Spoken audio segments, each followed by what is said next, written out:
तर तुम्ही सांगितल्याप्रमाणे आपल्याला बऱ्याच भागामध्ये म्हणजे 2 दिवसापासून बऱ्याच भागातनी आपल्याला पाऊससुद्धा पाहायला दिसत आहे आणि आज महाराष्ट्राच्या बऱ्याच जिल्ह्यामध्ये आपल्याला ढगाळ वातावरण हे खूपच झालेलं दिसत आहे. बरं, बरं. तर सर आता शेतकऱ्यांचे मला फोन येत होते, कमेंट येत होते, की सरांना कॉल करा. कारण की जे आपण तुम्ही मागील रेकॉर्डिंग दिली होती त्याला 1,05,000 शेतकऱ्यांनी चांगलाच प्रतिसाद दिलेला आहे. आणि त्या शेतकऱ्यांचा विश्वास अभिनंदन, तुमच्यावरती अभिनंदन. धन्यवाद सर. आणि त्या शेतकऱ्यांचा तुमच्यावरती 100% विश्वास आहे आणि ते शेतकरी मला फोन कमेंट करत होते, की सरांपासून एक नवीन अंदाज घ्या. म्हणजे पुढील जे 3-4 दिवस वातावरण राहणार, तर ते कसे राहणार? कोणकोणत्या जिल्ह्यामध्ये गारपिटीची जास्त करून शक्यता आहे आणि हा पाऊस कोणकोणत्या जिल्ह्यामध्ये राहणार? तर त्याबाबत शेतकऱ्यांना एक सविस्तर अपडेट द्यावी सर आता. हे शेतकऱ्यांसाठी एक आनंदाची बातमी आहे, की हा पाऊस असा असतो, की नुकसानकारक आहे हो, हो. आणि त्यामुळे नुकसानकारक पावसाचं प्रमाण थोडं घटतंय म्हणजे कमी होण्याची शक्यता आहे. बरोबर. आपल्याला यापूर्वी हा पाऊस खूप होईल आणि खूप नुकसान होईल असं वाटलं होतं. हो, परंतु तसं ते प्रमाण आता कमी होत आहे. म्हणजे खास करून उत्तर महाराष्ट्र, मध्य महाराष्ट्र हो. आणि कोकणात काही ह्या पावसाचा फार प्रभाव प्रभाव राहणार नाहीये. हां, हां, हां. प्रभाव जो राहणार आहे तो पूर्व विदर्भामध्ये अधिक राहील. हो, त्याच्यानंतर दक्षिण मराठवाडा आणि पश्चिम महाराष्ट्रामध्ये थोडा याचा प्रभाव आहे. हो, तर साधारण आता उद्यापासून याची सुरुवात होईल काही प्रमाणामध्ये. हो. तर याच्यामध्ये कोल्हापूर, सांगली, सोलापूर, हं.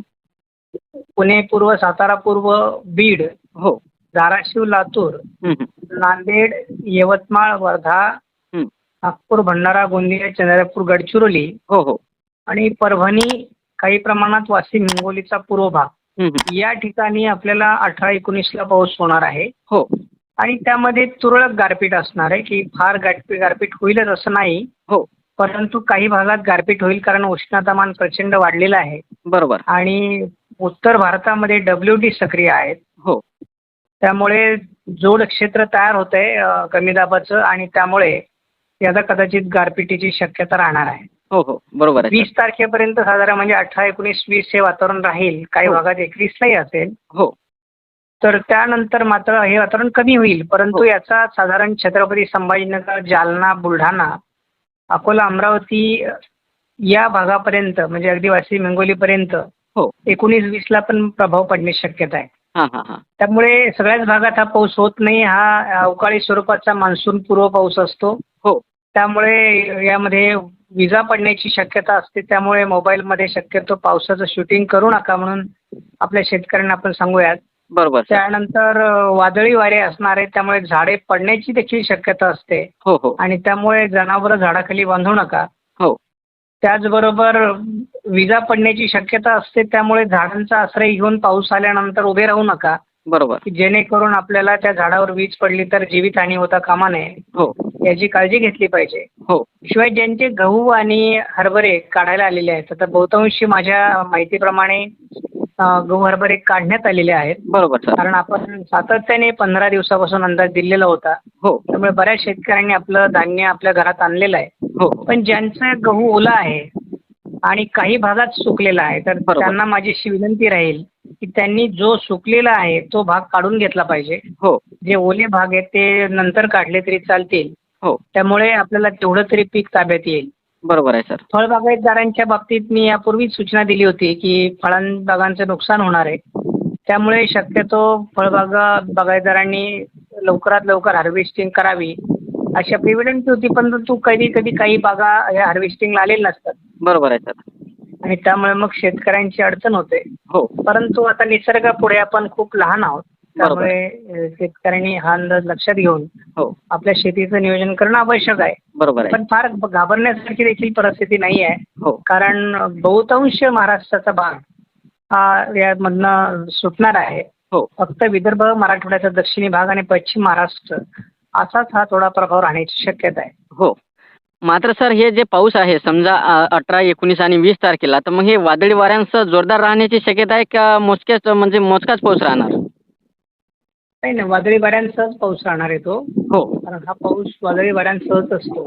हो, हो. बरोबर. त्यामुळे गारपीटही असते आणि वादळ वाराही असतो. विजाही हो. पडण्याची शक्यता असते. हो, हो. कारण हा मान्सून पूर्वाची सुरुवात आहे. हो, बरोबर आहे सर. बरं सर आता शेतकऱ्यांच्या माध्यमातून आपल्याला एकच प्रश्न येत होता की हे वातावरण किती दिवस राहणार असंच मग? पहिल्यांदा वातावरण हे 21 तारखेपर्यंत राहील. हो. त्यानंतर हे वातावरण कमी होईल, हं. थोडीफार ढगाळ परिस्थिती राहील, हो. परंतु साधारण एक असं दिसतंय की 27, 28, 29 हं. पुन्हा काही भागात हो. तुरळक भागामध्ये वातावरण तयार होऊ शकतं. हो. तर त्याचा अंदाज आपण पुढे देऊ बरोबर. आणि एप्रिलमध्ये देखील अशा प्रकारचं वातावरण राहू शकतं, हो. परंतु त्याविषयीचे अंदाज अजून पक्के नाही आहेत. बरोबर आहे सर. आणि सर तुम्ही मला प्रत्येक महिन्याचा जो अंदाज आहे ते सविस्तर स्वरूपामध्ये देत असता आणि तुम्ही मार्चचा सुद्धा आपल्याला अंदाज दिला होता आणि त्या रेकॉर्डिंगमध्ये तुम्ही सांगितलं होतं की 17 तारखे व 18 तारखेपासून वातावरण बदलाची शक्यता आहे आणि तुम्ही सांगितल्याप्रमाणेच आपल्याला वातावरणामध्ये चांगलाच आज बदल सुद्धा पाहायला दिसत आहे विदर्भामध्ये. बरोबर आहे. हो. आणि सर आता बरेचसे शेतकरी आपल्या व्हिडिओला बघत आहे म्हणजे 1,05,000 शेतकऱ्यांनी आपला मागील जो व्हिडिओ आहे ते बघितला. तर शेतकऱ्यांच्या माध्यमातून 2026चा अंदाज एकदा पुन्हा तुम्ही सांगावे सर. नाही, 24चा अंदाज आपण नंतर घेऊ. याचं कारण असं आहे की 24च्या अंदाजामध्ये अजून काही फेरबदल होत आहेत. हो, हो. आयओडी सक्रिय होतोय आणि याचं प्रमाण म्हणजे हे अल निनो आणि लानिनाचं वातावरण कसं बदलतंय त्यावर हो. थोडा आपल्याला वेळ घ्यावा लागेल. बरोबर. मग त्यामुळे आपल्याला आत्ता लगेच घाई करायला नको. नाही, बरोबर आहे सर. तर नक्कीच सर तुम्ही शेतकऱ्यांनी एक महत्त्वपूर्ण आणि डिटेलमध्ये माहिती दिल्याबद्दल धन्यवाद सर. ओके, धन्यवाद.